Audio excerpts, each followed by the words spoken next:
Praise the Lord. கர்த்தருடைய பரிசுத்த நாமம் மகிமைப்படுவதாக. சங்கீதம் 118 6-7 வசனங்களில் கர்த்தருடைய வசனம் இப்படியா சொல்கிறது: கர்த்தரின் பட்சத்தில் இருக்கிறார், நான் பயப்படேன். மனுஷன் எனக்கு என்ன செய்வான்? எனக்கு அனுகூலம் பண்ணுகிறவர்கள் நடுவில் கர்த்தரின் பட்சத்தில் இருக்கிறார். என் சத்துருக்களின் சரிகட்டுதலை காண்பேன் என்று கர்த்தருடைய வசனம் சொல்கிறது. ஒருவேளை இந்த நாட்களில் நீங்கள் இப்படி சிந்தித்துக் கொண்டிருக்கிறீர்களா?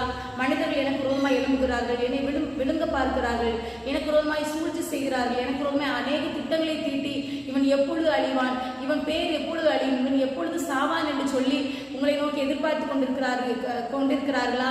கர்த்தர் உங்களை பார்த்து சொல்கிறார், நான் உன் பட்சத்தில் இருக்கிறேன். அதான் சங்கீதக்காரர் 124 சங்கீதத்தில் சொல்லும் போது, மனுஷன் நமக்கு விரோதமாய் எழும்பின போது கர்த்தர் நமது பக்கத்தில் இராவிட்டால், கர்த்தர் தாமே நமது பக்கத்தில் இராவிட்டால் அவர்கள் கோபம் நம்மேல் எரிகையில் நம்ம உயிரோடு விழுங்கி இருப்பார்கள். இப்படிப்பட்ட அனுபவத்துக்குள்ள நீங்க கடந்து போய் கொண்டிருக்கிறீர்களா? ஆண்டவர் உங்களை பார்த்து சொல்கிறார், நீங்கள் பயப்பட வேண்டாம். அவர்களுக்கு முன்பதாக தைரியமாய் நில்லுங்கள், தைரியமாய் நின்று பிரச்சனைகளை எதிர்கொள்ளுங்கள். கர்த்தர் உங்களுடைய பட்சத்தில் இருக்கிறார். எந்த மனுஷன் உங்களுக்கு விரோதமாய் ஆலோசனை செய்தாலும் அந்த ஆலோசனைகள் இருக்காது. காரணம், கர்த்தருடைய திட்டத்துக்கு முன்பதாக அதெல்லாம் அபத்தமாகும். ஃபார் எக்ஸாம்பிள், நம்ம வேதத்துல பார்க்கும்போது மொர்தெகாய்க்கு விரோதமாய் ஆமான் தூக்கு மரத்தை செய்து கொண்டு அவனை இந்த தூக்கு மரத்திலே தூக்கி போட வேண்டும் சொல்லி எதிர்பார்த்து கொண்டிருக்கிறான். மொர்தெகாய் ஆனால் அரண்மனை வாசலில கர்த்தரை துதித்து கொண்டிருக்கிறான். அவன் யூத குலத்து குலமானால் நீர் அவனுக்கு முன்பதாக தாழ்ந்து போவது நிச்சயம் என்று சொல்லி ஆமானுடைய மனைவியே ஆமானிடத்தில் சொல்கிறார். ஏனென்றால் அவன் துதிக்கிறவனாய் இருந்தான். அவன் துதிக்கிறவனாய் இருந்தபடினால அவனுக்கு வந்த உயர்வை ஆமானால தடுக்க முடியவில்லை. ஆமானால அவனை அழிக்கவும் முடியவில்லை.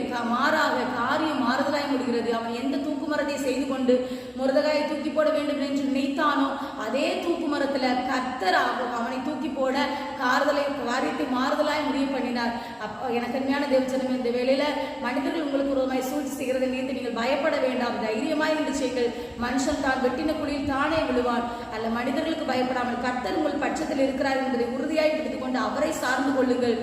சரீரத்தையும் ஆத்மாவையும் சரீரத்தை கொள்ளுகிற மனிதர்களுக்கு பயப்படாமல் ஆத்மாவை கொள்ள வல்லவராகி தேவனுக்கே பயப்படுங்கள். மனுஷருக்கு பயப்படுகிற பயம் கண்ணியை வருவிக்கும், ஆனால் கர்த்தருக்கு பயப்படுதல் ஜீவ ஊற்று, ஆயுசு நாட்களை பெருக்கணும். அல்ல, உங்களுடைய பட்சத்தில் இருக்கிற கர்த்தரை மாத்திரம் பார்த்து அவருக்காக ஊழியர்கள், அவருக்காக ஓடுங்கள், அவரை நோக்கி கூப்பிடுங்கள், அவரை நோக்கி காத்திருங்கள். உங்களுடைய உயர்வு நிச்சயம். உங்களுடைய உயர்வு யாராலும் தடுக்க முடியாது. ஆமென். கர்த்தர் இந்த வசனங்களை கொண்டு உங்களை ஆசீர்வதிப்பாராக. ஆமென். Thank you. God bless you.